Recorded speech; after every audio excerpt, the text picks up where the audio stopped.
পিকু, এই তুমি কইতেছো? হ্যাঁ, তাড়াতাড়ি বাসায় যাও এক্ষুনি। আমি এখন কিছুতেই বাসায় যাব না, আমি এখন এখানে জুতা শুকবো, বুঝছো? থাপ্পড়টা মারলা কেন তুমি আমাকে? কেন মারলা? দেখো আমি এখন দৌড়ে পালাবো। হ্যাঁ, তুমি আমাকে আটকাতে পারবা? আমি উপরে যাই আবার জুতা শুকবো। আমার জুতা শুকতে অনেক ভালো লাগে। দেখো এখানে কত জুতা! আল্লাহ, এত জুতা কেন? এত মানুষ কোথায় থেকে আসছে? আমাদের বাসায় তো কখনো এত মানুষ আসে না।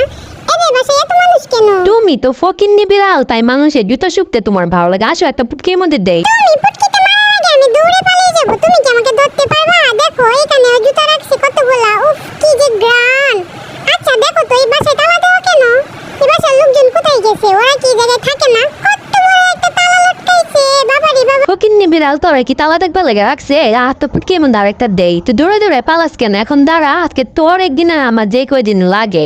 এই যে বাসায় আইসা বসছি, পালাই বাবা পালাই। কই পালাবি তুই? আরো বাইরে যাবি? আজকে আমার খবর